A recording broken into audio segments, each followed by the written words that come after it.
नमस्ते।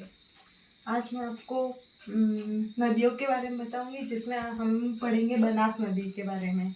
बनास नदी हमारे खमनोर की पहाड़ी से निकलती है, जो कि उसकी सहायक नदी अभी पढ़ेंगे। जैसे कि बनास की जो सहायक नदियां हैं वो आयड नदी, जिसे उदय सागर झील में गिरने के बाद उसे बेड़च नाम से जाना जाता है। यानी आयड नदी बेड़च, मेनाल, कोठारी, खारी, डाई, मोरेल, चंबल और सीप, ये सारी बनास की सहायक है।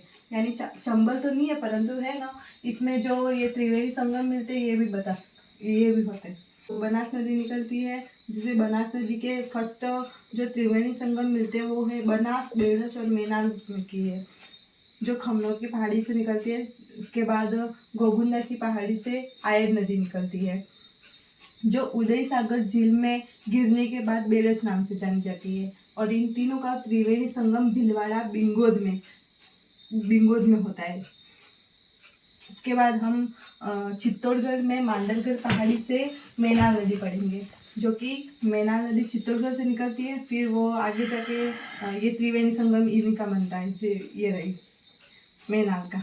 उसके बाद हम पढ़ेंगे दिवेर की पहाड़ी राजसमंद से कोठारी नदी, जिस नदी कोठारी नदी पर मेजा बांध भी बना हुआ है, और उसी के किनारे नागौर सभ्यता भी है। उसके बाद हम आगे खारी नदी पढ़ेंगे, जो कि किशनगढ़ अजमेर से निकलती है, और उसी की बनास की सहायक नदी है। और डाई राजसमंद से निकलती है, और इन तीनों का त्रिवेणी संगम राजमहल टोंक में होता है।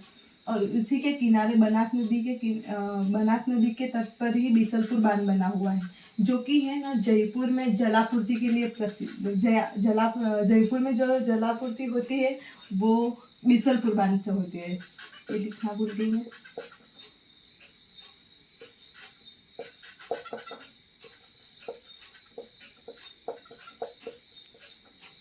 उसके बाद हम पढ़ेंगे चैनपुरा चाकसू जयपुर से मोरेल नदी, जो कि जिसके चैनपुरा चाकसू जयपुर में जो मोरेल नदी है उस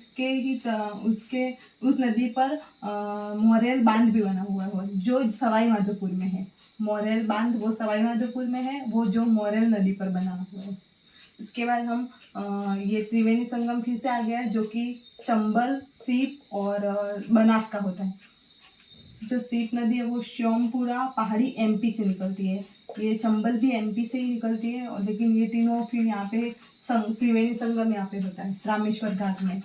किन किन का होता है तो बनास का, सीप का और चंबल का। ये मैंने बहुत इजी तरीके से बताया है, क्योंकि ऐसा कहीं पे आपको मिलेगा नहीं डायरेक्ट, तो सब सारे एक साथ तो नहीं मिलेगी। मैंने ये पूरे इतनी मेहनत से बनाया है ये। और एक बार फिर से बता देती हूँ आपको रिवीजन। फर्स्ट में हम खमनोर की पहाड़ी से बनास नदी पढ़ेंगे, जो कि कहाँ पे है, राजसमंद।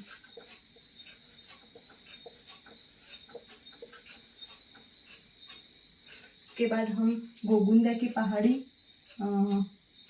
पहाड़ी से आयड नदी पढ़ेंगे, जिसका उदय सागर झील में गिरने के बाद बेड़च नाम से जाना जाता है, जिनका त्रिवेणी संगम भीलवाड़ा बिंगोद में होता है। किन किन का होता है तो बनास का, बेड़च का और मेनाल का होता है। उसके बाद आगे हम ये दिवेर की पहाड़ी राजसमंद से कोठारी नदी पढ़ेंगे। कोठारी नदी पे मेजा बांध बना हुआ है, उसी के तट पे नागौर सभ्यता है। उसके बाद हम खारी नदी पढ़ेंगे। खारी नदी किशनगढ़ अजमेर में है, जो कि इन तीनों का त्रिवेणी संगम होता है। यहाँ पे भी किनका होता है तो डाई का होता है, खारी का होता है और बनास का होता है। इन तीनों का त्रिवेणी संगम राजमहल टोंक में होता है। ये है ना वो राजसमंद की पहाड़ी, यहाँ पे पहाड़ी का नाम भी वही है। उसके बाद चैनपुरा चाकसू जयपुर से मोरेल नदी पर ही सवाई माधोपुर में मोरेल बांध बना हुआ, इसका नाम भी इसी की नदी के नाम पर ही है। उसके बाद हम रामेश्वर घाट में त्रिवेणी संगम है, जो कि सीप, चंबल का और बनास का है। Thank you.